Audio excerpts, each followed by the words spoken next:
Show boys, turn on the AC in this bitch. And today we got a special guest, man. We got my boy What's up, Charles man? in the building. What's going What's on? good, Charles? What's up? Thanks for having me on, man. You welcome. You welcome. Say what's up to the people, man. Say what's up to the everyone? people. Introduce yourself. My name's Charles. CJ's friend. Yeah. About to cook Arnold. About to cook Arnold. Oh, he say he about to cook you. Oh, you heard him? He say he about to cook Arnold, man. So y'all, hey Arnold, it might get hot in this bitch for you, man. So you better turn on the AC, my brother. I think my points get a stand. I think Arnold might be a little better at debating because he's been doing this for a while, but I think my points get a stand. You muted. Muted, bro. He gonna have better points than you, though. As long as you can see the L over the horizon, brother, it's all good. The L is coming. You see the L over the horizon, Charlie? Hey, look behind you, Charles. It's an L coming. All right. So, gentlemen, what are your? I think the topic on the board is systematic racism, and is it keeping people at the bottom? All right. So, does he start or do I start? It looks like you ready to hop right in. So go ahead, my brother. All right. So my point of view is, I would say 8 out of 10 people, let's say on the below 20% poverty line, let's say they're on Section 8, they're on food stamps, they're getting EBT, whatever. The government's paying for everything. They blame the system because they're dirt poor. But I would say unless they have like a crazy disability, like they're a combat veteran or they have a special need or something insane like that, most of those people deserve to be there because they have bad habits. They do a lot of drugs, unresponsible people and stuff like that. Irresponsible, but okay. That's a pretty good start, Charles. All right, that's Charles. A pretty good opening. Hold on. Let that marinate for a little bit, Arnold. All right, go ahead, my brother. Arnold, what's your rebuttal or what's your opening statement? So as far as deserve, I can agree with that, right? So the people who can and don't do, I say, okay, you are where you are.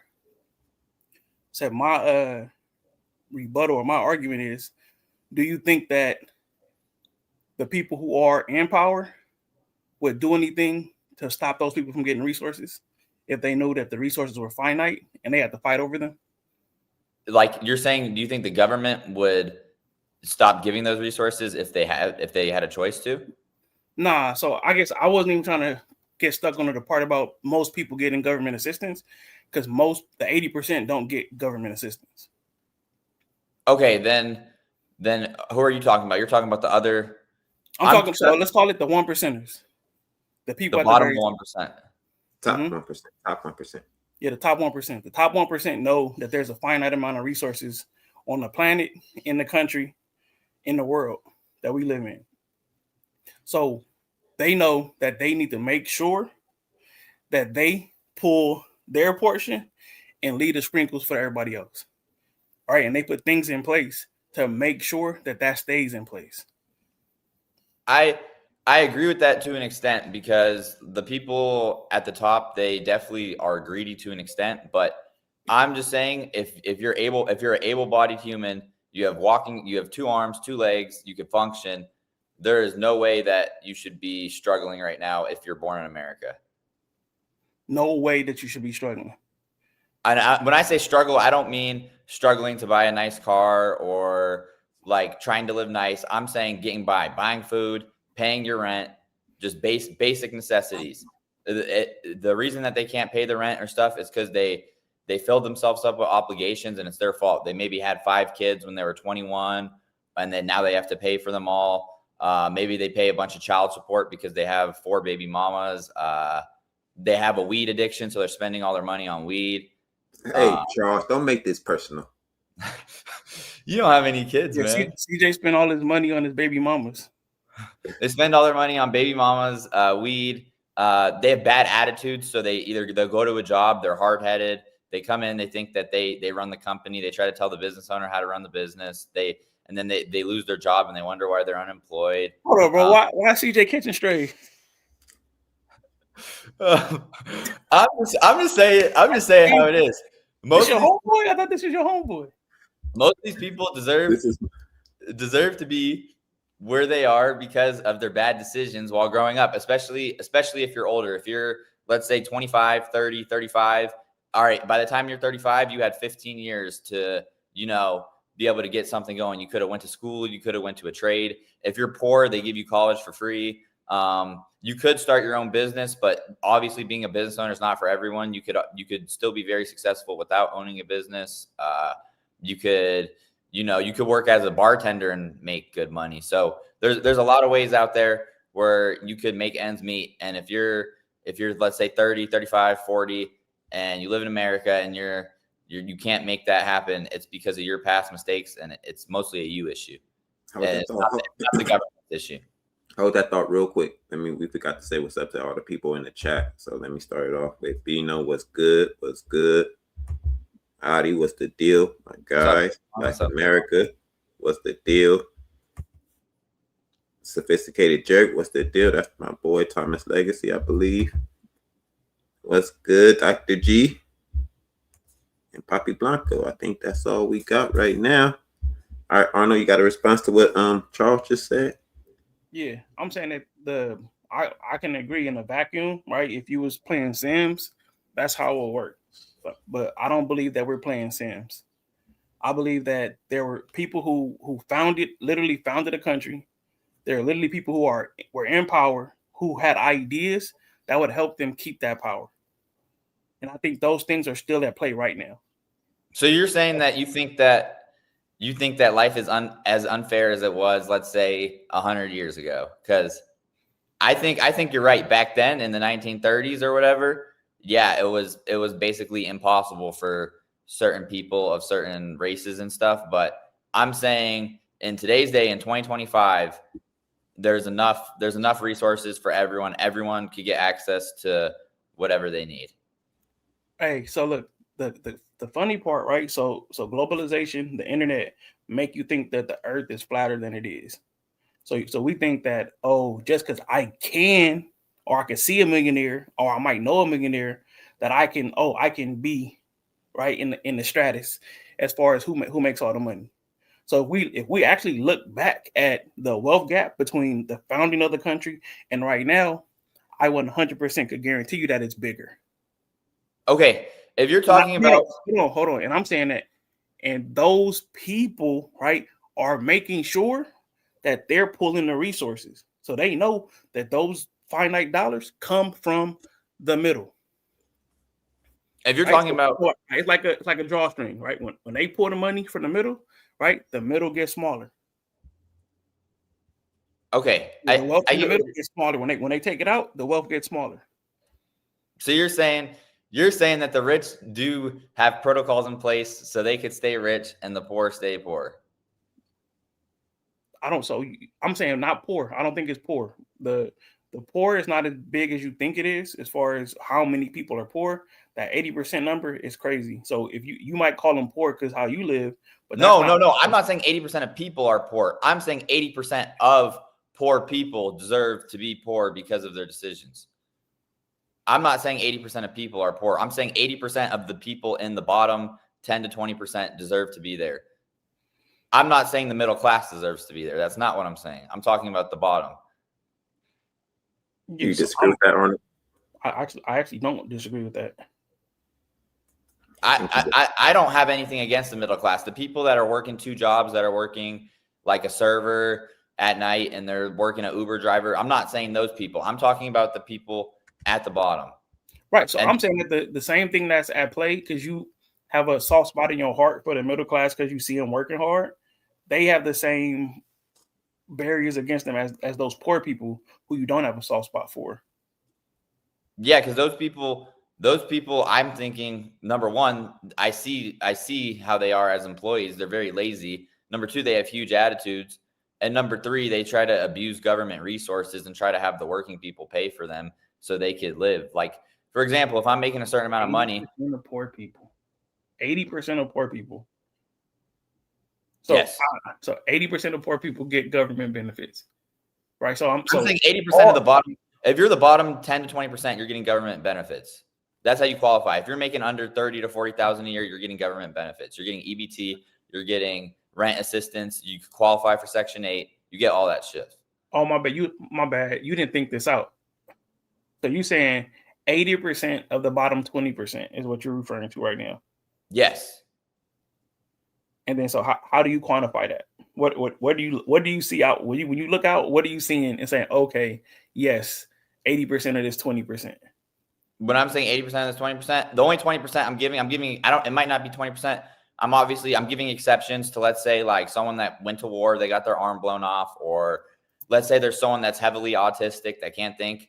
Okay, like that person, like they can't really get a job in society. So yeah, the government needs to give them some money. But I'm saying all the people that just don't make money because they're not working, they're unemployed, like the baby mama with 5 kids who's smoking weed in the house, getting EBT in Section 8 in a nasty apartment, like she deserves to be where she is. Or the dude doing the same thing with 5 baby mamas, that's a deadbeat dad that's getting government benefits, same thing, playing video games all night. Like that guy, again, he deserves to be dirt poor. And then he'll go be, oh, it's the system. Oh, it's this. No, it's you. So I got a question. So Charles, you think the system has nothing to do with that? Those people at the bottom. I think while they're super young, it does. Like when they're 12 or 13, yeah, they can't control it because you're born into it. But I mean, by the time you're like 19 or 20, you could think for yourself. So if you don't make anything go from there and you continue to carry your family like bloodline of bad habits, and that's on you at that point. So I guess, so why do you think people with disabilities or injuries should be helped? Why do I think they should be helped? Mm-hmm. Because they're incompetent to work 90% of jobs. Right, but I'm talking about severe disabilities. Those people are incompetent to work, so it's fair. Right, so I'm saying that you are tiptoeing on the Ayn Rand libertarianism as far as, oh, don't control anything, let nature sort everything out. What do you mean by that? So what a libertarian doesn't want to be conservative. I know, right? What a libertarian is. I'm saying you saying that it's their fault, right? Let them die. We got Jimmy in the building. What's up, Jimmy? Right. So when you say it's their fault, right? So they should be there. What you're saying is let them die. We should not be helping them. I'm saying if they don't want to get helped, yes, that they deserve to die where they are because they're not making the decisions themselves. So why would you promote the advancement, right, of people who have injuries who can't take care of themselves, or people with disabilities who can't take care of themselves? Why would you think that those people should be helped? Why? Because they're incompetent to work. Like it's not fair. Like if someone is let's say like severely disabled, like in a wheelchair, can't think properly, could barely speak, like that person, that's an exception. Yeah, the government should send them whatever, $1,000 a month or whatever, because $2,000 a month, because they really can't work most jobs. If they go to most jobs, they're not going to get hired. A company might hire them to like feel better about themselves, but no company really wants to have someone like that because it's obviously a normal bodied person would be more productive. So yeah, it's fair for the government to help them out because they're at a disadvantage, literally. Okay, so you think that doctors and psychiatrists should decide who's competent or not and who deserves help? I mean, to an extent. I mean, when I'm saying people that can't work, I'm saying it's obvious. Like you would be able to recognize, like when you see them in person, you could see like that person can't work. Like a reasonable person would think that they can. Yeah, like you see those people, like, and it's not in a disrespectful way. It's just it would be unfair for them to be thrown into society the same. It would be unfair for them to be held as the same standards as me and you. Right. But I'm saying everyone else. So somebody who grew up poor, who has substandard education, who didn't have the same opportunity, right? Because the opportunity for your education that you get in the inner city is different than in the suburbs. You're saying because they go to worse schools, right? I'm saying so. Right, they're at a disadvantage. But they have slight advantages in certain things too, because they go to college for free. They go to college for free. They don't. If you don't make a certain amount of money, they send you to college for almost free, and they pay for your room and board. You said what? for almost free, right? But I'm saying that the same criteria for food stamps, which is what I believe this conversation to be based on, the government shutdown and people not getting food stamps, right? And you saying like, hey, that's how it should be. Well, yeah, that's what I'm saying. Yeah, we shouldn't be giving them a handout. Those saying all of those people don't qualify for free college. I mean, how do you qualify for food stamps and not free college? Because I'm pretty sure that the income is about pretty similar. The food stamps is based on the federal poverty level. So depending on what your income is and your family size, but it's not apples to apples. It's not the same exact number. The food stamp number is not the like the Pell Grant number. Okay, but it's similar. I'm saying those people, like I said, you just making up shit now. Look it up. Why? No, I'm the research person. All right, let me look it up for y'all. No. Let Charles just talking out his ass right now.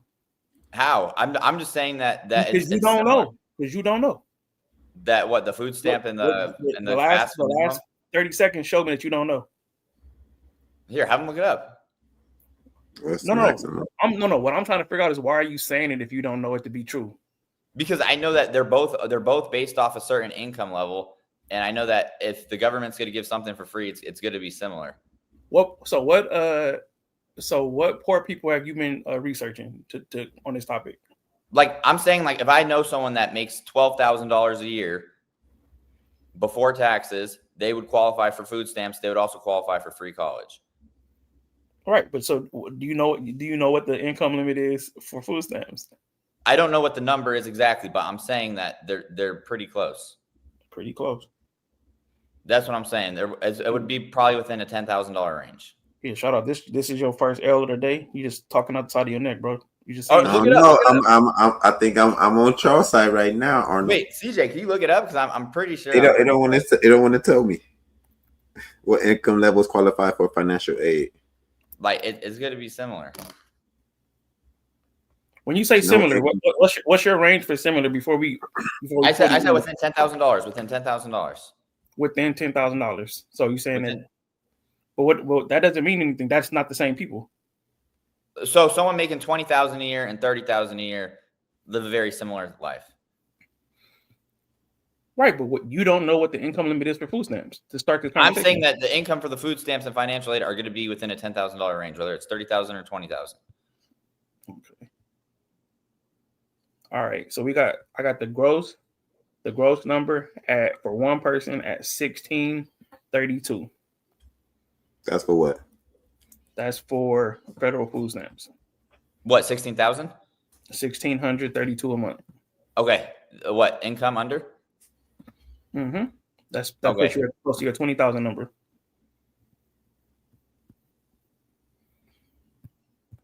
And then look up. I'm not talking about slight financial. I'm talking about like going to college for completely free.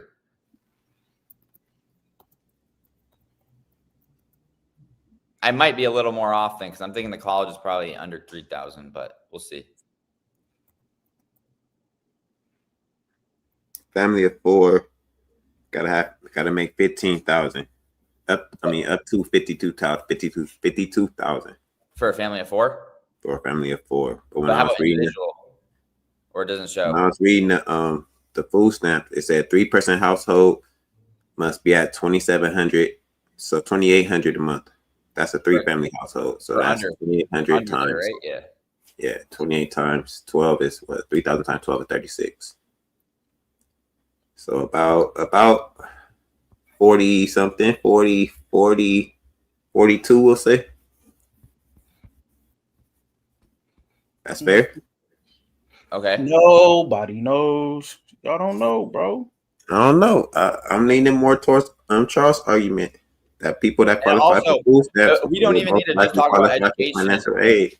Because we're gonna make it like most of those people are going to college in the bad areas. They could get a job and be above the poverty line. Like it doesn't even have to be college. They go work a trade. They could do construction. They could work at a warehouse for 50 hours a week. Like there's a lot of alternatives to be above the poverty line other than just going to college. Like you don't, it's not like, I get that some people go to college, but you don't need college to pay your bills. You just don't. It helps. You saying it? So I didn't. So okay. So I didn't take you for like a bleeding heart liberal, right? Where you care so much about people that you want to save people.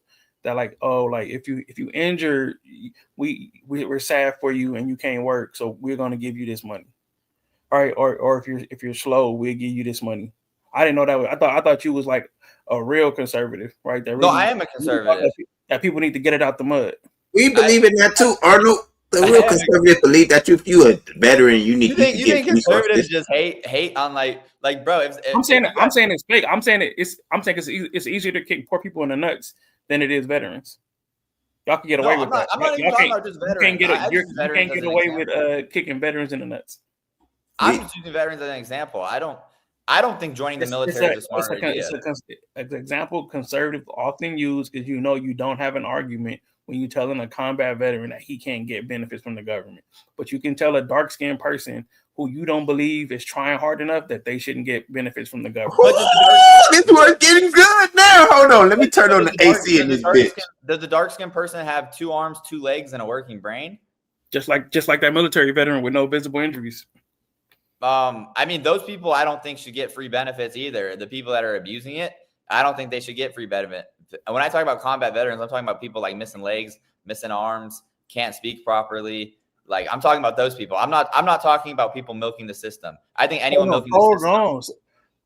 I think anyone milking the system is not a good person because the hardworking people are paying to help the people milking the system.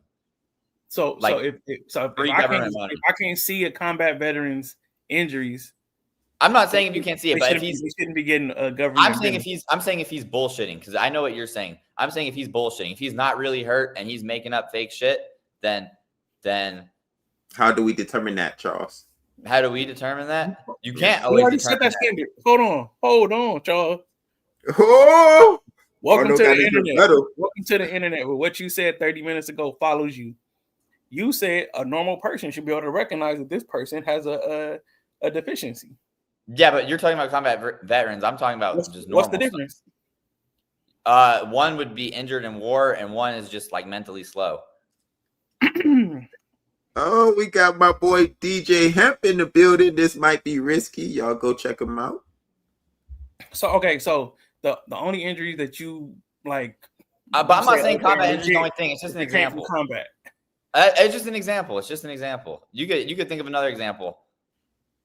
Right. So I'm saying that that's a long period of walk down, my brother. If my brain shut off, it's getting foggy. It's getting foggy, Charles. So if somebody has stress from living in the hood, something happened, they see somebody getting shot next to them. Now, right, they have mental deficiencies. You're saying that they didn't get touched or shot or anything, they just saw it? Yeah. No, that's not a disability or anything. Okay, so you think so a veteran with PTSD doesn't deserve to get benefits from the government?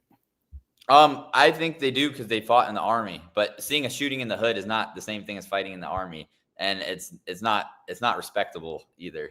It's respectable in your guys' eyes, but I don't think it's cool to see a shooting in the hood. Your racism is showing, Charles. I'm just saying. Oh, wait a minute. I'm just saying how it is. Your racism is showing. So right, so you're saying that a shooting in Fallujah is different than a shooting in LA. No, I'm saying one thing is you're fighting for your country to go to war, and the other is you're shooting someone over some drugs. So you're basing your. I'm not saying I don't think joining the military is a good idea. By the way, I'm just saying how it is. I don't think joining the military is a good idea. I don't think it is, but I'm just saying how it is. So you're saying that the value of you get to determine the value of the damage, right? So if it came in Fallujah, is valuable. No, one you're being an asset to society, and in one you're raising the crime rate. So right. So what I'm asking you, Charles, do you have the competency to evaluate the damage? Do I? No, because I don't specialize in that field, so I wouldn't be able to. So why are you doing it? I'm giving you my opinion. Yeah, I'm telling you. I'm saying it, and the peer just ran out on you. You ran out of runway for your argument. If someone broke into my house and let's say shot a family member and I was distressed, that is not an excuse for me not to work. I could be hurt over it mentally or whatever, but I have to get over it eventually. I have to go back to work eventually. I can't blame that. I can't use that as an excuse for my failure. Like, that's what I'm saying. Same thing with the shooting in the hood. If you see someone get shot, if it's your friend or something, you could be hurt about it for a certain period of time, but you have to get back to life. You can't blame other people. You can't blame the system on that. You have to get over it mentally. Yeah, bro. I don't know where they're getting these new conservatives, but that don't walk on either side. So the combat injuries, you saying that, hey, get over it, right? You saying that you shouldn't be getting disability for a mental health issue. I'm saying that mental health issues you could work out yourself.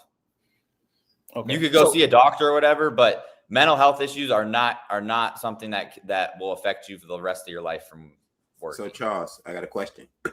Do you believe people should get time off if, like, for what's that shit called? Bereavement leave? Bereavement? Do you think? I mean, if it's reasonable, yes. Like, if it's, let's say, 1 month, 3 months, whatever.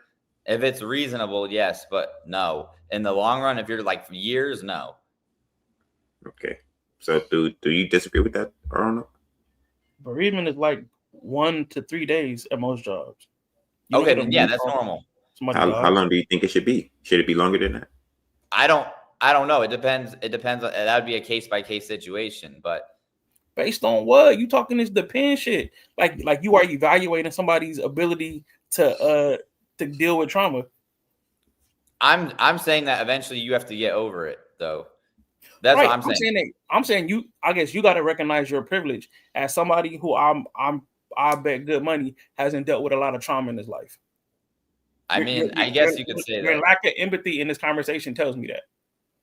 I haven't dealt with a lot of trauma. I knew that without you telling me. Okay. So I'm saying that if you're willing to take like combat veterans with mental health issues off the table, then that tells me that you actually believe in the Ayn Rand libertarianism, where you think people should just die if they not going to go. I'm not saying that. You believe they should die. I'm not saying that a veteran with PTSD isn't a problem, but I'm saying it's not an excuse for them not to work for the rest of their lives, unless right, they're. So I'm saying it. So you're right. So you're. I'm not saying they should die. See, you're over exaggerating everything I'm saying. No, I'm saying so. Don't get soft now. I'm not being soft. If nobody's gonna help them, right, then they die. What do you mean by that? By suicide? No, by starvation. If there's no social safety net, then you die. I understand that, but like I'm saying, that's on you eventually, because if you're not willing to change your situation, no matter what it is, it's on you eventually. Right, and you are okay with people dying. I'm not saying dying. I'm saying those people that are poor, that don't do it, that don't want to change anything with their situation, deserve to be where they are. They shouldn't be complaining. They shouldn't be like, oh, well, I have to do this, I got to feed this, and then not show up to work on time. They shouldn't be complaining about saying this, and this, and then go drink on the weekends. I'm saying that it's their fault. Right. Okay. So I'm saying like the same people that complain about not being able to pay their bills, feed their family, whatever. They drink on the weekends. They smoke weed every day. They show up to work late. Like they all do these things. And I'm saying about a large percentage of them. I rarely see someone that doesn't do drugs, that has a good attitude, that shows up on time, that could listen to people struggle in like making rent or paying bills. And I'm saying below the poverty line. I'm not saying like getting rich or anything. So you saying that so the people who are getting these benefits are out complaining about their current state? Yes. That's false. They complain. They're staying under the radar. Hold on 1 second.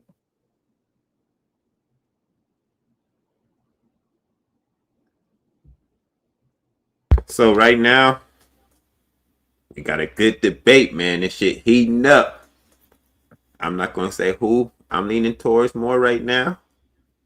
I'm gonna say it's pretty even.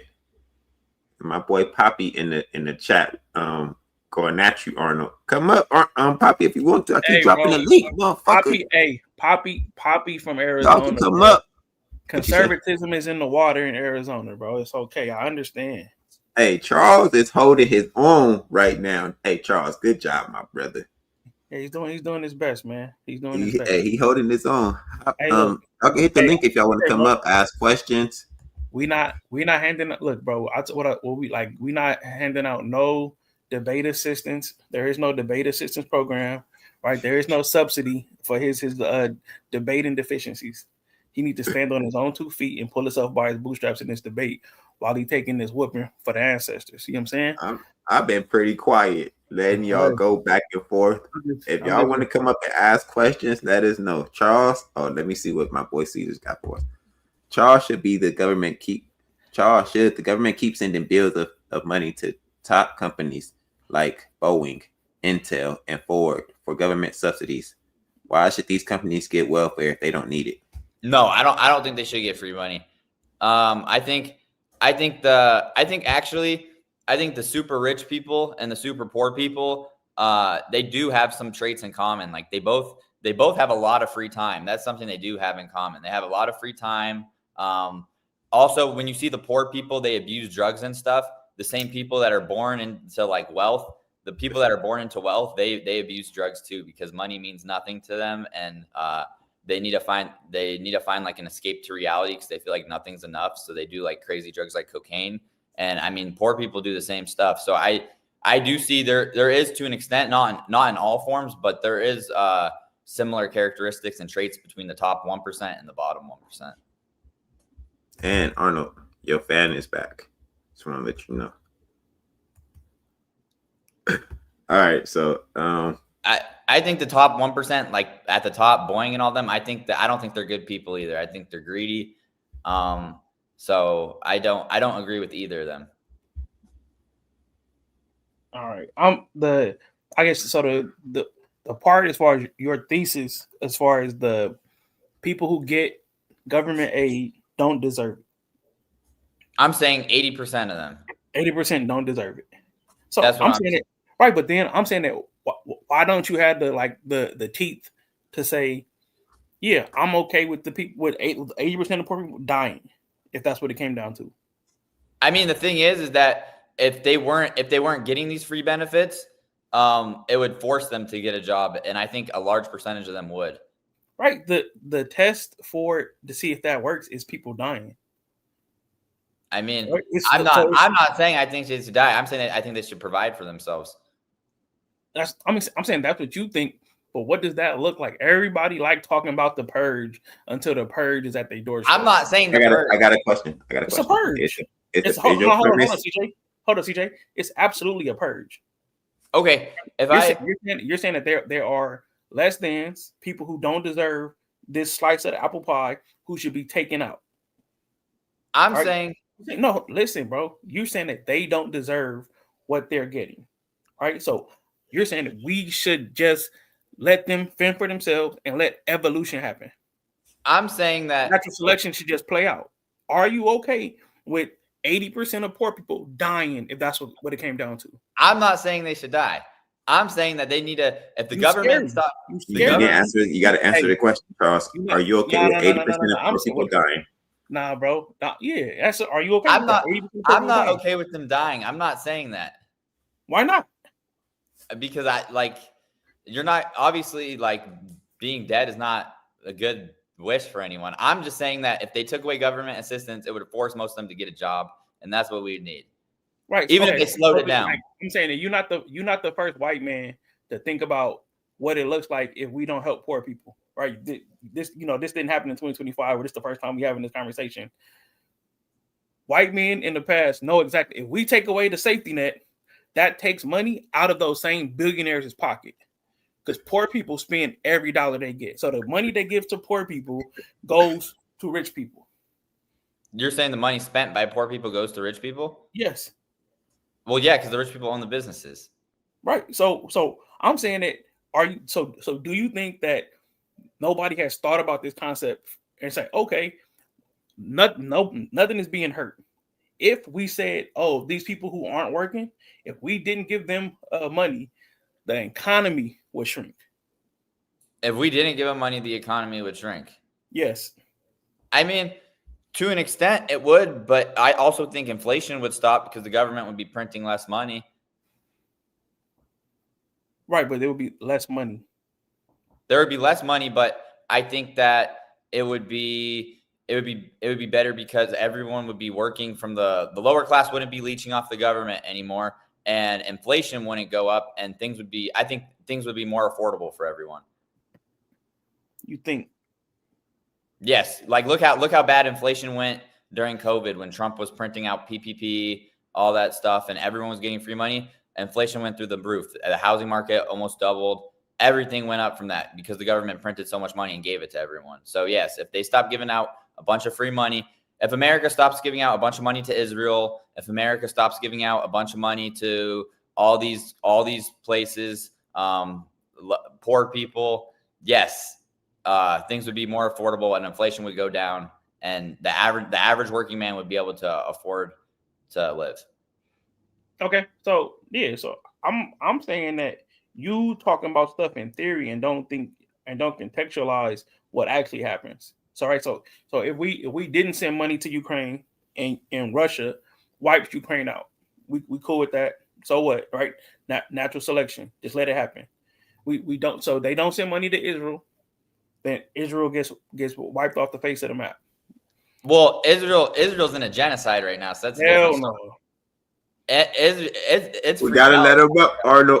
It's free Palestine, bro. Israel's in a genocide, right? Innocent Palestinians are getting killed every day. All right, bro. You can't be talking over people. Let them finish their thought. We'll let you get your time on that. When the debate over, and we're talking about Israel. Yeah, America should stop saying all that. Over. 15 after the hour, bro. All right, 15 minutes after 9, we let y'all up. Just chill, bro, for a little while. Israel shouldn't be getting any money from the U.S. Right. And so, I don't have a hate against Jews. I'm just saying how it is. Israel should not be getting money from the U.S. Right. So okay. So then we saying that we have interests globally, right? Oil. There's trade lines that need to be protected because American interests are attached to these trade lines across the world. And if things happen globally that hinder the American economy, then that's bad for us. So we are basically, our military, to a certain extent, is security at the mall. It's but assets. We put almost all our money into the military, which I can understand to an extent because we have Russia, we have China trying to take us out. But we give out. I don't think this ain't Game of Thrones where we fighting just to fight because they trying to take us out. Their interests. Yeah, it's over goods, it's over oil, it's over natural resources. We're not going to war with China. I know we're not, but I'm saying we could. Right, but I'm saying that you talking about the military in relation to China, and the military has nothing to do with China. I didn't say that. All I said is that the U.S. gives a lot of money to certain countries that don't need it. Like we give billions of dollars to Israel. Because you were the one that brought up the military. Hold up. So I'm saying that it's like security. So do you want to go? Do the CEO want to go to Target and stop shoplifters, or do they pay somebody to do it? They pay loss prevention. Right. The paying giving that country money is to protect your asset and not have to send your troops to go over there and die and come back with a disability that you have to pay for. You're saying that we're sending people to Israel, they come back, die, and then we have to pay for them. Yeah, if we sent our military to those places instead of sending money at the problem, we would be caught with the cost on the back end. We shouldn't be involved in that conflict at all. I'm saying that we have interest in the Middle East. Yeah, but we shouldn't. The amount we're in the Middle East is way too. America's way too heavily involved in the Middle East. I think that they should be less involved because it's oil there. I understand that, but I'm saying what the U.S. is doing to the Middle East is not right. What is the U.S. doing to the Middle East? They bomb innocent kids in Afghanistan. They bomb Palestinians. They send money to Israel so they could kill Palestinians. That's what they do. I think that they abuse. They're abusing the Middle East. Right. So you saying that you have like I don't know, like a guilt about imperialism? I don't have a guilt about it. I'm just saying how it is. I don't have any guilt about it. I'm not in the military. I'm just giving. So it's bad what they're doing to the Middle East. I think it's bad. If you're asking my opinion, it's bad what they're doing to the Middle East. Right. I don't think it's morally right. I don't have any feelings on it. Fuzzies. We got the warm and fuzzies for the American Revolution. We got the warm and fuzzies for what they did to the Indians. We got the warm and fuzzies for what they did to the Mexicans. We got the warm and fuzzies for every South American country, every island. That's just what they do. That's who we are, and that's how we got here. I understand that. I understand that America was built off conquering people, but that doesn't mean it was morally right. Right. I'm saying that your stances are on the same side, right? You believe these things. That believe what? If somebody's better and they're on top, that's just the way it is. It is the way it is. That is the way it is. So why do you have a hard time with them bombing the country? If you're saying that here, right, people who are disadvantaged stay disadvantaged. Because somebody more powerful has the resources, so what? But you're talking about killing people and financial burden. It's two different things. I'm saying it's one and the same. I'm saying this is America goes to war. They fight. Right? So when they want an outcome, right, they can bend the planet to get the outcome that they want. You're saying that they could basically take any country to war and get the outcome they want. Right. They can take any ethnic population to war and get the outcome they want. Without guns. There's war crimes though and stuff like that. Yeah. I'm saying that. You ever heard the word social crime? Yes. Tell me what you heard about social crime. I don't know what it is, but I've heard the word before. So explain what it is. I just made it up. I've never heard it before. I was asking you. Okay. Got you. Let me look it up.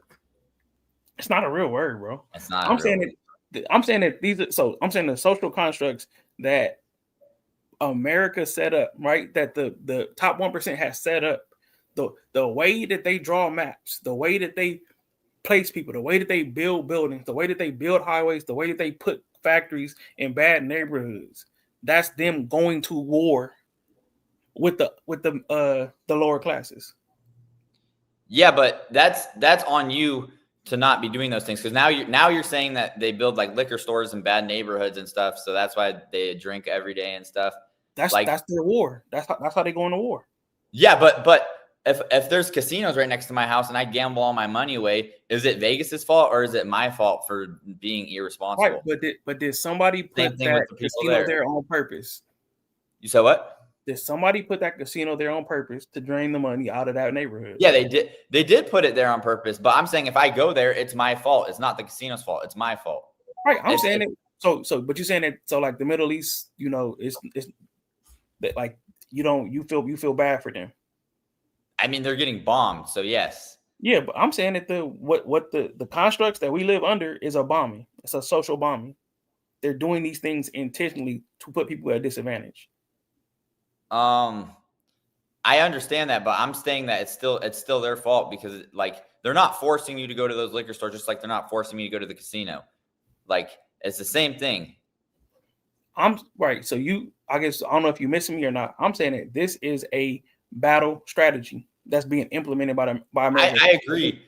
It don't look like it. It's no buildings with the side blown out. It's no kids with half of their face blown off that you're seeing on the news, right? But people are suffering in bad neighborhoods because there's a construct that is made to put them at a disadvantage. I agree that the 1% is corrupt, but I'm saying that the people born into those poverty neighborhoods still have enough opportunity in America to make a living for themselves, whether the 1% is corrupt or not. That's what I'm saying. So do you think that I'll take that back. There's an advantage to living in a good neighborhood. Is there an advantage to living in a good No. neighborhood? I wasn't asking. I'm saying there's an advantage to living in a good neighborhood. Yeah. Okay. And I'm saying that at some point, right, there's somebody had the advantage to have access to that neighborhood over somebody else. Because they were born into it, yes. Right. And so we're saying that they were born into it. So the other people who weren't born into it are. So at what point do you think that they get on equal footing with that person from the suburbs? I'm not saying there's equal footing. I understand it's unfair. I'm saying that they still have an opportunity, even if it's unfair. Like if you live in a bad neighborhood, you could still get a job, you could still go to work, you could still go to school. Like you still have enough opportunity to be able to provide for yourself. It's still your fault. Yes, it's unfair, but it is what it is. That's like me saying, "Oh, well, this guy's born with millions of dollars, so I'm gonna blame it that I'm not doing as well as him because of that." Like, no, it's because I haven't made it to that level yet. And shout out to whoever raised him. That is what it is. It's unfair, but that you can't blame it on people like that. You can't blame what on people? Like you can't blame the people for having unfair advantages towards them because they were born into it. Right. What I'm trying to like paint the picture is that like those things were done intentionally. Right. So you're saying by the government. By the government, right? But I'm saying that I guess personally, right? I don't have the government versus the 1%. It's That's what you're saying. There is no benefit in being part of the 1% if I'm not going to control the government. Let me say this real quick. So we got to drop the link at 9:05 because I think Charles is leaving at 9:15, and you got somewhere to be as well too, right? Yeah. All right, so I was gonna cook them on the freeway, but it's all good. We're gonna drop the link. Y'all can come up right now. Feel me? Ask a question if y'all need to. Hey, no attacks. Just ask questions. If y'all want to ask a question to whoever y'all want to ask a question to, while the gentlemen finish their little debate back and forth. And we got 10 more minutes, 10 to 15 more minutes. Yeah. So the parts like you would have to like tell me when you think that like the playing field got balanced in America. Like what year do you think, hey, as of this day, like what I'm saying, how we got Juneteenth where black people were finally free. What day do you think that like that the average white man stopped being racist and stopped trying to hold down black people? What year do you think that was? You said what year does that? No, there's still racism in America. I'm not saying. No. I said racist, but what year do you think that the average white man stopped trying to hold black people down? You said the average white man tried to hold black people down? Yeah, when did they stop? I don't think it stopped. So it never stopped, right? So we saying that there is a battle going on. Every race is racist. Black people down to this day, right? So and they've had every race is racist. That fight to natives and Mexicans, right to this day, right now. The conservative platform is to hold down poor people and brown people. Right now. I think that I don't think it's intentionally to hold down poor like black people or brown people, but I think that every race is racist, and that's how it is. It's fucked up, but that's the truth. Every race is racist. I think black people are racist to white people, and white people are racist to black people. Right, but I'm saying that there is no example of black people coming up with a concept of redlining neighborhoods. No, there is no example of black people zoning neighborhoods to put factories in them, right, with chemicals. There is no example of black people, right, going to the opening of a school to protest a white person going to their school. No, right. But we have so many examples of white people knowing that they had an advantage and they wanted to keep black people down. But I think you're making this more of a white versus black thing. I'm saying poor people in general. I'm not saying just black poor people. I'm saying everyone. Hey, welcome to the black side of the internet where every conversation is about being black. Like I'm not generalizing black people. I'm saying people at the bottom. I'm saying in 2025, there's still racism obviously in 2025, but I'm saying there's enough opportunity for anyone to be able to pay their bills, and if they're not able to, it's on them. Hey, I'm down with the poor white people, and that's one of my favorite parts of going to Vegas. But they got to pick up their own shield and sword. I'm not here to fight for them. I'm here to fight for the disenfranchised black people. So as far as that conversation goes, that you think, oh, that is just it's all poor people are treated the same. I don't believe that, because I saw things that the American government did, right? That big corporations did to disenfranchise black people, not even just the poor black people, all black people. I understand that you're saying the government made it unfair for black people, let's say 50 years ago. But I'm saying in today's day and age, like there is it's not, I wouldn't say it's 50-50 equal white and black, but I would say there's enough opportunity for a black person to make a living. I'm not saying it's 50-50. You said it never stopped. I still think there's unfair things. There's obviously discrimination. There's prejudice. There's stuff like that. There's obviously some things that are unfair, but I'm saying it's not to the point where you can't get work or anything like that. Yeah. So I guess I don't know. Like right now, the popular thing that they do is they call it a land acknowledgement, where like white people in the government will say, hey, we want to acknowledge that this is the Hopi tribe land, right, that we took from them. All right, now let's start this meeting about putting a oil derrick in the middle of their neighborhood. Right? It means nothing that they're acknowledging it. I'm saying that they know what happened, and everything is a Lego on top of that, right? And these Legos are getting gorilla glued at the bottom. It's not going away, because even you said that you don't think people stop being racist. No. Right. And I'm saying that if the people in power, if they're still racist and they have the ability to hold somebody down, why wouldn't they do it? I believe that they're still doing it. How do you think they're holding you down in today's age? What laws? What do you think is in place right now? So if they wanted things to be equal, right, then every school would get the same amount of money, right? But they set up the system where your school is based on your property tax, right? And better neighborhoods have better property tax. So is there an advantage to being in a good neighborhood? Yes. Let me hold the line right there. Broken Berlin, you got a question for? The gentleman in the white shirt. What's up? That's Charles. Go ahead, Charles. How you doing, sir? Greens from Germany. Good. Okay, so you made the position that you were saying that in America, people at the bottom still have an opportunity to make a living for themselves. Blah, blah, blah. There's no excuse, correct? Yes. Okay. Does that include indigenous people on reservations? I didn't think about those people. So, oh, okay, but they are part of the I four understand people that. that you're. Okay. I understand that. Okay. Have you? Okay. This is just conversation. Have you ever seen a reservation or been on a reservation? No, that's what I said. I'm thinking about. Okay. I'm thinking about inner cities.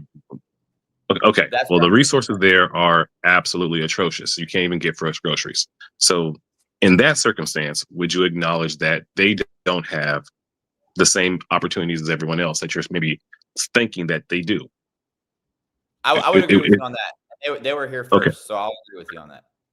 Well, no. We were here first, but that's a whole nother topic. But I'm saying it's fair for you guys to be able to get resources from the government. That's what I'm saying. I'm saying yes, like I agree with you. But indigenous people get resources from the government, but they're still on institutions that don't allow them to prosper. Do you understand that? Yes.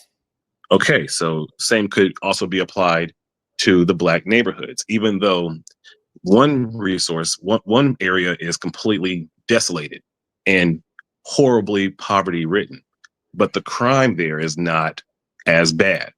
Versus in our neighborhood, it seems like we have all these opportunities, but you're failing to understand that in urban communities, we're walking with our heads on a swivel where we can't actually relax and formulate plans to make this sort of money that maybe your people have had hundreds of years to formulate and collect and achieve. when you're in that kind of environment and you've never lived in that type of environment, or even lived in that type of environment where you didn't have the protection of your own white skin, it's very disingenuous to kind of come and say, well, we all have the same opportunities, when it'd be the same thing if someone was in Syria and they're walking around looking up, making sure drones aren't being dropped on them. And you're saying, well, you have an opportunity to go find work. Their mentality and their mental is completely different from what yours is as a person of safety. Does that make sense? You're saying, I understand. Wait. Before you continue, what I said, did that make sense? What I said, or do you want to argue that point? No, I agree with what you said makes sense. Okay, and then go ahead.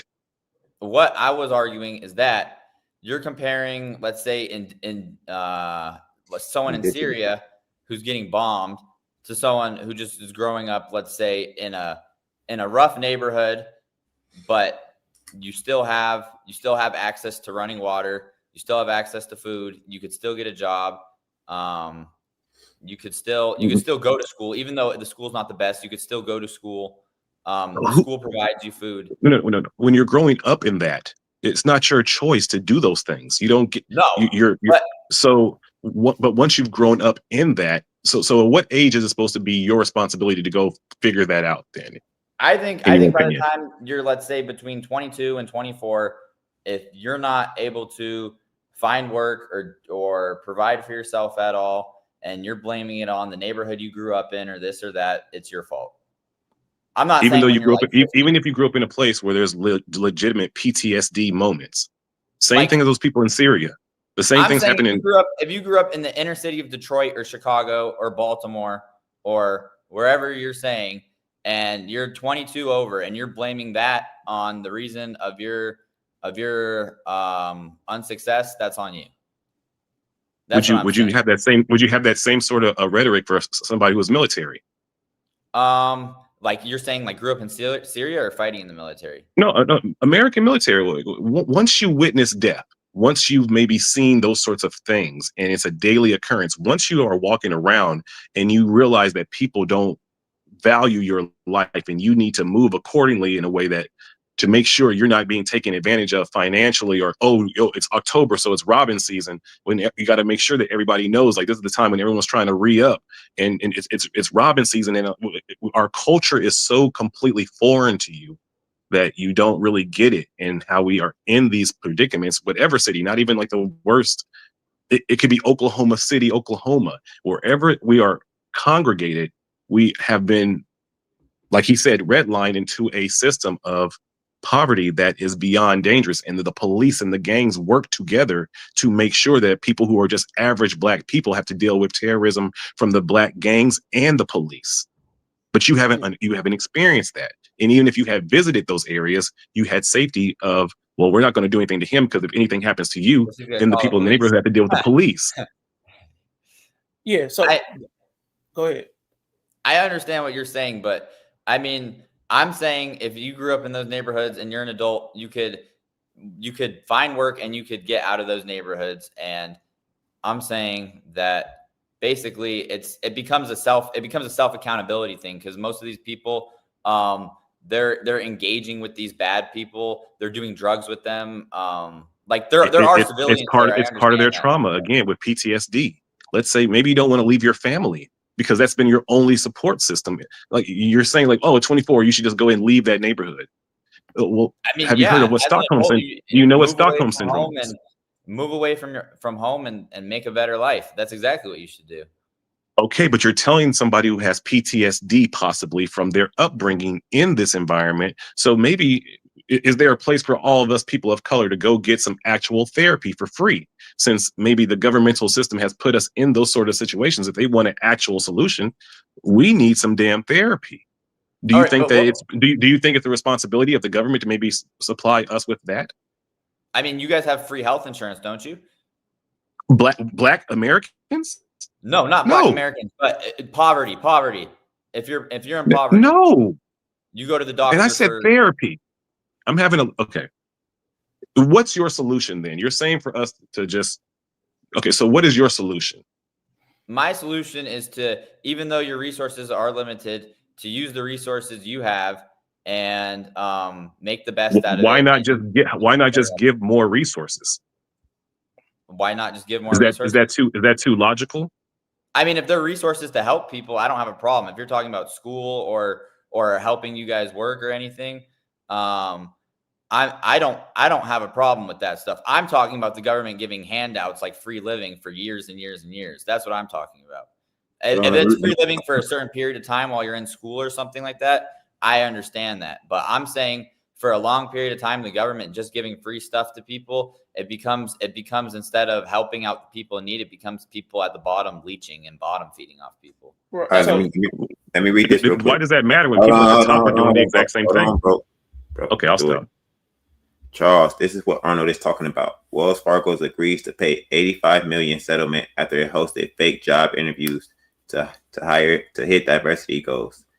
This is just one example of many. All right, we passed Charles' time. Any final thoughts to my boy Charles? Any final words if y'all want to say them to Charles real quick? And Charles, you get your final thoughts at the end. So anybody want to say anything? Yeah, Charles, you know what I'm saying? It take a lot to come on this side of the internet, man. Welcome. And we'll keep the grease hot for you, bro, so we could drop you in the fire again, bro. All right, bro. Well, it was a good debate. Hold on. Let bro say what you gotta say. Oh, I thought that was it. Okay. No, I appreciate the conversation. A lot of times people are very scared, especially in 2025, to even engage in these kind of conversations where hopefully one day we can actually come up with solutions. And I appreciate you dialoguing with us. No problem. All right, Charles, go ahead. I mean, it was a good debate. Thank you for everyone for showing up. Yeah.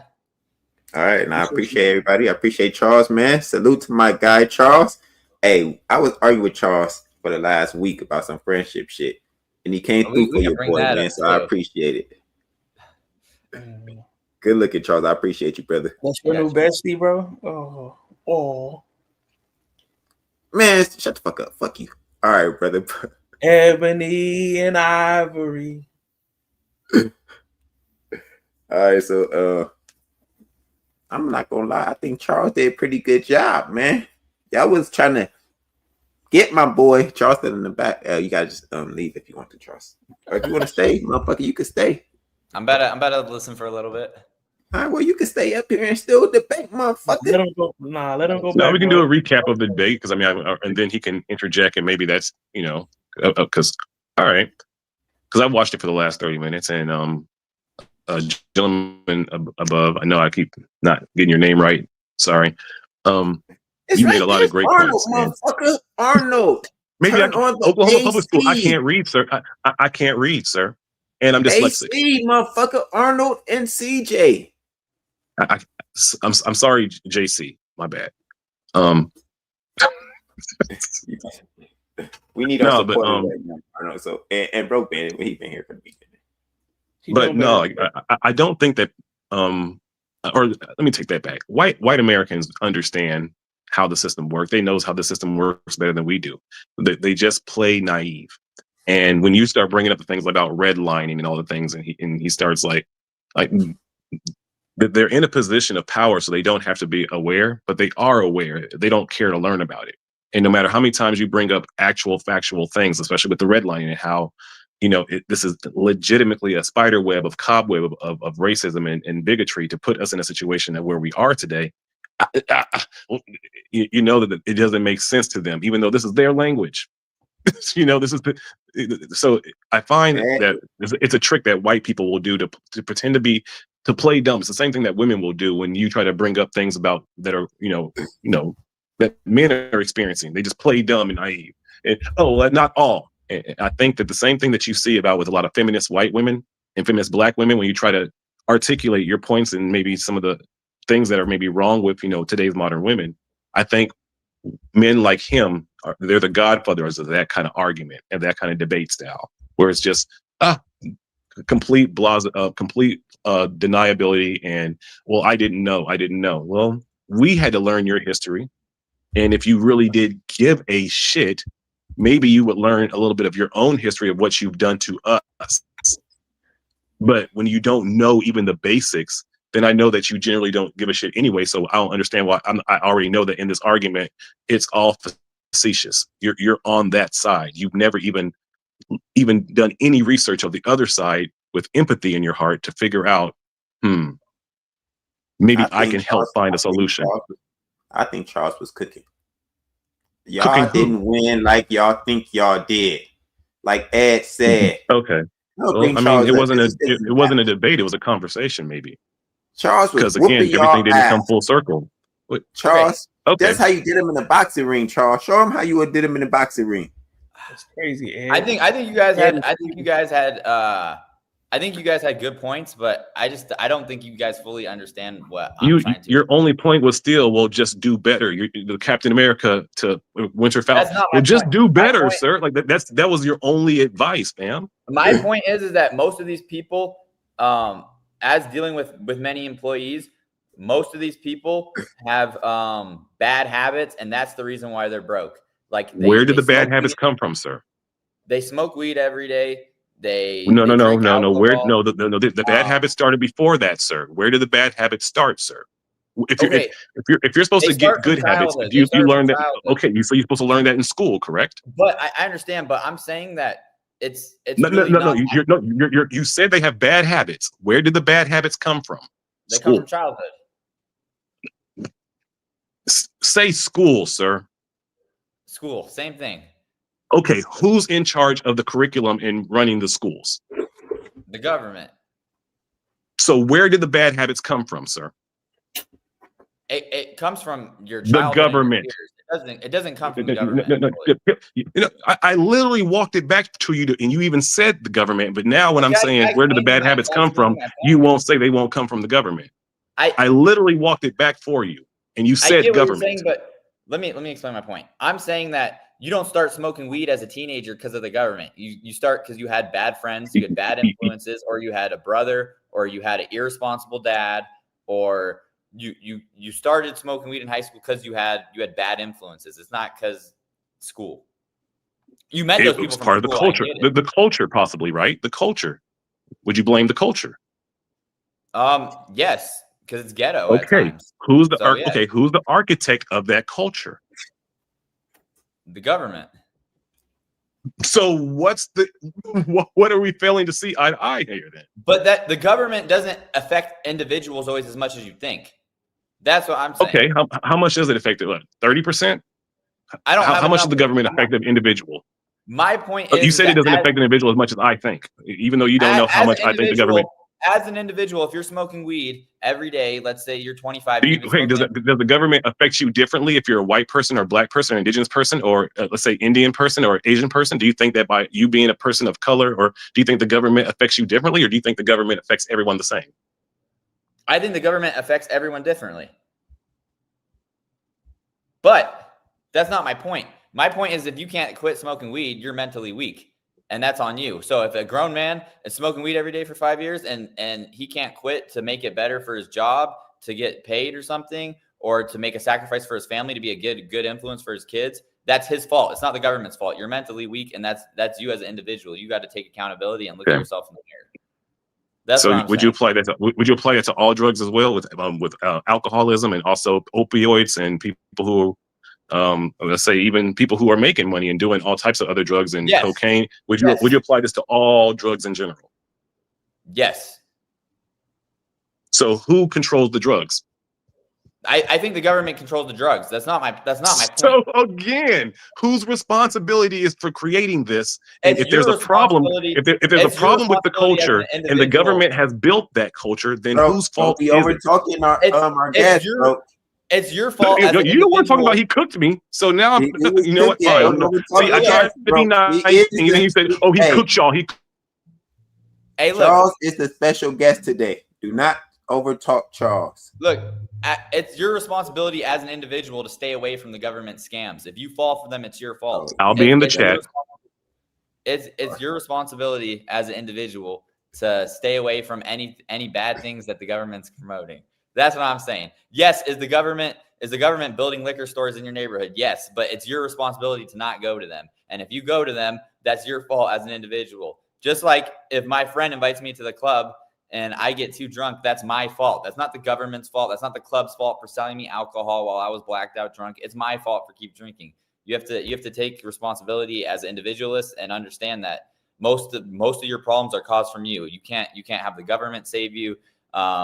You can't blame your parents after a while. You could blame your parents when you're 10, but when you're 19, you can't be like, well, my dad was bad to me. It's like you're an adult. You have to get over whatever problems you had with your parents, and you have to move on from that. Charles, I think you did an excellent job. I welcome. I like Unchained. I'm talking about white people too. I'm talking about Hispanics, white people, Asians. I'm Stay talking out of about the chat, Charles. I'll bring it up if it's important. But good job today, brother. I think you was whooping ass and taking names. You're welcome back anytime, my brother. Can we do this again? Let's say 2-3 weeks from now. Anytime, bro. Anytime. Thank you, sir. We appreciate it. I think we're gonna end the show because Arnold got to get out of here too. It's pretty soon. So, me and Charles got to get to work. So we're gonna call it. Charles, good job, my good man. Thank you for showing up. Hey, Arnold, we're about to end it. Good job. Good job. You got anything to talk about, CJ? Nah. Man, y'all made the show today. For sure, bro. My boys, good job, man. Hey, Mo Business speaking facts too. You don't have to be black or white. It's about everyone. Thank you. We got stay out the chat. Stay out the chat. We got some smart people in the chat. W chat. Chat's amazing. Thank you guys. He liked the chat now, man. Hey, Arnold, he got you next. He said 2-3 weeks from now, he gonna come whoop your ass. Anytime. Just send me the link. Anytime. Next week, he said. Set it up, and we'll do it again. We'll have like reels and shit we can go over too. We was gonna start it off with the We could do a different topic next time. Whatever topic you want to do. All right, for sure. We was gonna do some. You want to do some IGP tripping real quick or not? Sure. We can do a couple of those. I don't know if I got any though. I got 5 minutes. No, we can end it, bro. Let me see if I got some IGP tripping in here somewhere. I didn't send you nothing over the weekend. Yeah, you did. The week.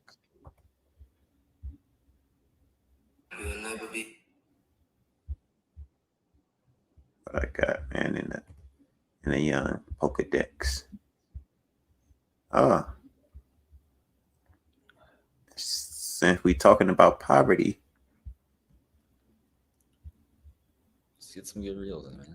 Let's do it. Fuck it. Poverty it is.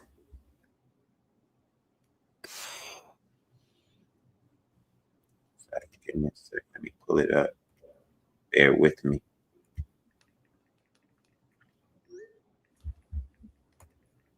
And I fucked up. Let me switch my account.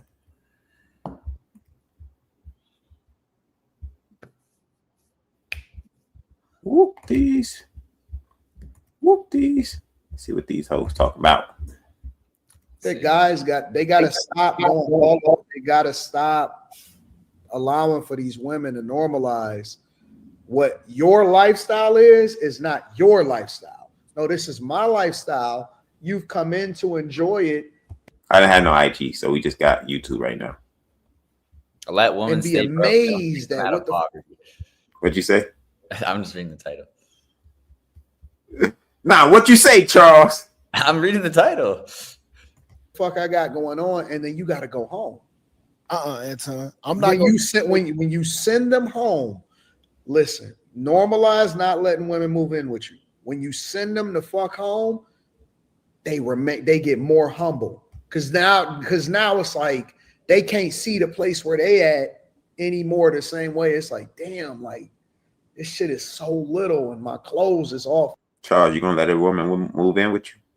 Okay, you guys aren't gonna like my opinion on this. My opinion on the woman moving. Keep it 100. Is it? Well, wait. I got a different question, Charles. Is it different? Is it a difference between black women and white women? And what, like personalities? Personalities and like how they treat their men. I would say it could be sometimes, but that's more stereotyping. Like I do think that if we're talking percentage wise, which I don't have a number, but a larger percentage of let's say black women probably are a little more toxic, but there's still toxic white women out there. There's still crazy white women out there. I wouldn't say it's a huge generalization, but I would say on a percentage basis, it's probably a little more. All right, that's reasonable. All right, go ahead. What was your So if you're talking about women moving in with you, I would say if you're talking to a woman for a long time and even if you're not married, let's say like they're your long-term relationship. I don't believe in 50-50. I believe if you're the man, you should pay all the bills. And if you're the woman, then you're in charge of keeping the house clean, cooking, all the house chores. I believe in traditional relationships. So you think you should pay 100% of all the bills? Not when you're first talking. Like if you only met her for 3 weeks, I'm not saying to gold dig and like go take her shopping and stuff, but I'm saying if you have like a long-term girlfriend, let's say 6 months plus, and you're serious about taking it to the next thing, I think that as a man, it's just general responsibility that you should be covering her basic needs like rent, stuff like that. 6 months in, you should be covering her rent, or y'all should move in together. No, move in together. But I'm not saying to support gold diggers and send her money for rent, but I'm saying if she's living with you, like you're not splitting the rent 50-50. What about 70-30? I think as a man, you should be paying the bills. That's what I believe. You're 100% wrong on this, Charles. That's the next debate. As I say, you guys are going to be against me on this one. No, Arnold might agree with you on that. Arnold, what you agree with or you disagree with Charles?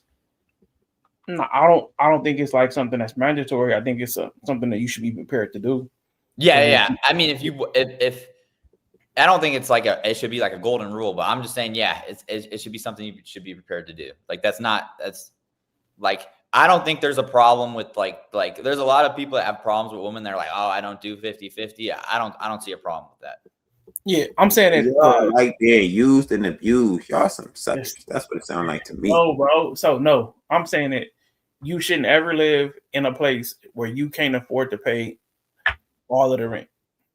Right. So what happens is that you living on your own. Is she living in? No, you can't say yes, Charles, because she's living in. My bad. Finish, bro. The way girl math is, you pay $1,500 at where you live. I pay $1,500 where I live, so we can afford a place that costs $3,000. And I'm saying you shouldn't put yourself in that position to be paying $3,000, right? Because if something happened where she get pregnant and you got to pay $3,000, do you have $3,000 to pay that rent? You're cooked. Yeah, the answer is usually no. I'm saying that's the situation you shouldn't be in. If she come and live in your situation where you already paying $1,500, that's fine. That's a good situation to be in.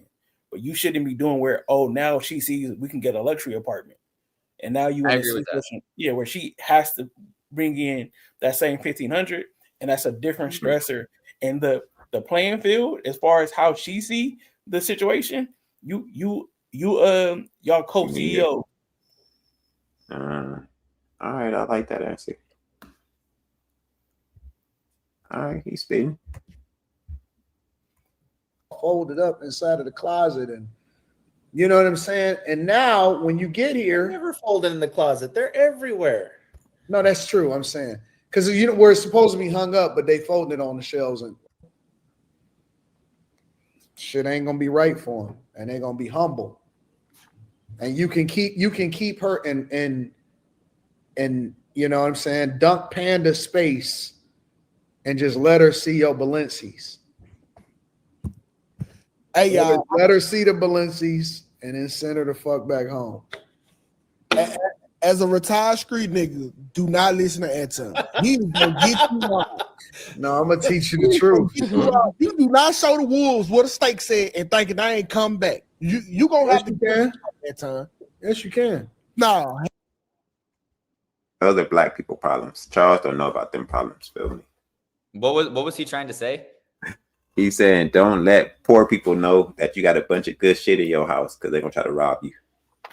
So I could agree with that, but I would say in my perspective, the saying is very true for me, but it's not literal. For you guys, it might be literal, but for me, it comes in a different way because like if I let my friends with less money know what I have going on, they do try to do shady things. They might not rob me heads on because that's not what white people do, but they'll try to scam me. They'll try to swindle me into something. They'll work for me and steal from me. So So Hold on, bro. they'll do it in Hold different on. ways. Slow down. We opened. Hey, I love Charles for the show right now. We opened up a portal, Charles. So Say what what? does it look like when a white person is trying to get over on another white person? How does that look?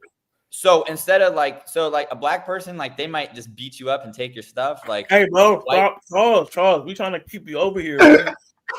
Just you wilding, Charles. I'm making comparisons. A No, white that's person, comparison. a white person. You can't. You racist adjacent right now, Charles. Bro, can I just finish? You want to be able to come I got a back, good Charles. point. You tripping, Charles. I got a good point. Just listen. Just listen. He got a good, Only, he got a good point, only Arnold. talk about what white people. Arnold, I want to make a comparison. Hey, bro. let him make his Can I make a good comparison, please? No Please. comparison. Please. No. Answer CJ, no. do I got permission to make a comparison? No, bro. Hey, CJ, I do end I the got show, permission? bro. I end the show, bro. let him. Bro, let me No, it's not bad. I'm just being All right, honest. just leave the black. All right, we heard the black part. Okay, Black people might, on the all right, white side- I'll say the black part for You you. can't have this. Charles. I can't have this Black on my people- show, bro. That's wild. Black people might beat you up and rob you. All right, what's the Okay, white but part? white people, repeat white it, bro. people will be like, let's say you have the 10K, they'll be like, hey, you know, I got these tickets I could get you, and they cost $15,000, but I'm gonna sell it to you for $10,000, and you're gonna resell it for $20,000. And then you give him the $10,000, and then he's gonna make some excuse saying, "Oh, this happened, can't get your money back," and then he's gonna keep your $10,000, but he's not gonna take it from you straight up. He's gonna finesse you. He's gonna do it behind your back. He's gonna do it smoothly. He's not gonna take it right in front of You your know face. what? I'm gonna say it for Arnold, and I'm in the stream. I think that's kind of racist, Charles. I think you're trying to say white people they find a better way to sneak that 20,000 out of you. Black people just gonna be aggressive and take it, while white people gonna find some tactic to get it out of you. They're gonna use their brains. Is that what you're trying to say, Charles? I'm saying that white people don't want violence when they're stealing from people, so they try to avoid violence when they. Hey, you know what? That's a great way to end the stream, man. We'll catch y'all next week. Good job, Charles. Hey.